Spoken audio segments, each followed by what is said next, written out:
how to delete all Facebook friends at one click.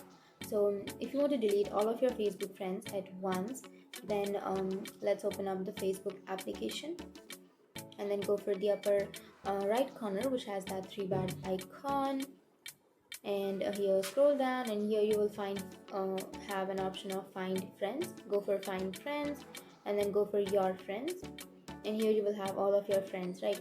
So if you simply go and tap on sort, and here you won't have an option of selecting all of your friends at once, so you can simply go to the right side, which has that three dots icon, and here you can go for unfriend, and your friend will be unfriended, and you will remove this person as your friend.